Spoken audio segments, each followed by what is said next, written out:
What's going on, guys? We're in the shop working on the 240 as usual. How's everybody freaking doing? Hope y'all are good. We're gonna try to get some stuff knocked out. I put the purple covers back on and it looks really sick. Like, I'm really digging how it goes with the purple and the rest of the car. Another thing that's pretty sick is I signed up for an actual drift event next month. It's on the books, it's paid for.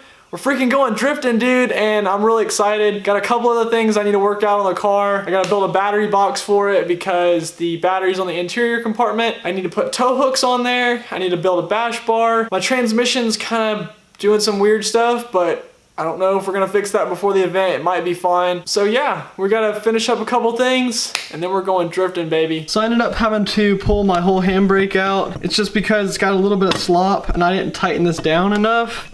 And I can't tighten it in the car because this handbrake setup that I made in the last video has my seat so close, which this is the part that I couldn't really show y'all because my handbrake was already installed. But like the bolt for the handbrake goes like right here into the seat, so you're gonna have to get the handbrake tightened first and then put it all onto here and already kind of have it ready to go and then install the master kind of from the back and everything. So give you guys another little view of what this handbrake setup looks like, how clean it kind of came out. It's really tucked in there, as you can see, and I had to cut this part right here. Hopefully you can see. Had to cut all this out. It used to mount actually like right here. There used to be metal here and it was like a mounting tab here, and then this was the back hole right where my finger is, even though you can't see it because the freaking camera sucks. And then actually, I couldn't even show y'all this in the last video, but if you can see how close it sits to right here on this part of the trans tunnel, very tight clearance, and then I don't have much room to fit with my seat. So another one of the things on the to-do list is to get this car ready for rain, because at an event, you never know if it's gonna rain or not. So while I was fixing this handbrake and had all this stuff off, I figured I would go ahead and get the little shift boot set up to try to make this a little bit more water protected and everything. GK Tech sends you this perfect little, I guess it's like a little adapter, whatever. It's just like this little thing with a set screw in it that perfectly fits around like a shift boot size. Just makes it very easy to get that to stay and cover up this giant hole, so. So I was just getting ready to go drive this thing down the road for like its first like big road drive. I've been thinking the past couple days like something doesn't smell right. Like the car smells rich, but it doesn't smell like the car is running rich. It just smells like unburnt fuel. It just smells like fuel. Sure enough, I'm like, you know what?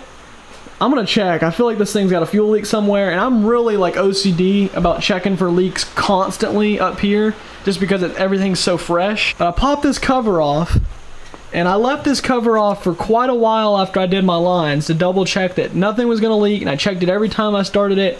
Then I finally put it back on here, and then now, come to find out, you can see there's like residue all over the place where slowly but surely this thing has been leaking out a little bit. If something doesn't smell right, you don't have a good feeling about something, check it. Here's our problem. This old crusty 30-year-old gasket is not only split, but it's got like a little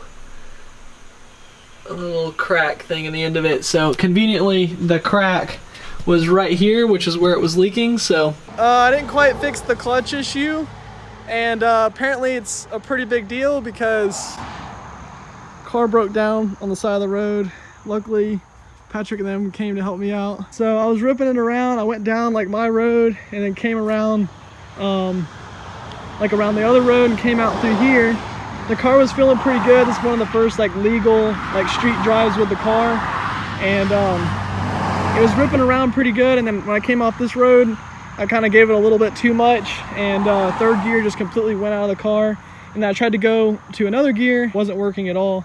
So whatever's going on with my clutch is now causing basically every gear just to not work at all. It could have been worse. I mean, at least I had enough speed to get into this road. I'm not on this super busy highway, but we're gonna get it loaded up and then go back to the house and at some point pull this transmission and try to figure out what's going on with it. So we got the car back to the shop, which is a huge blessing. I mean, really the whole thing, there's so many things that went right for it to go wrong.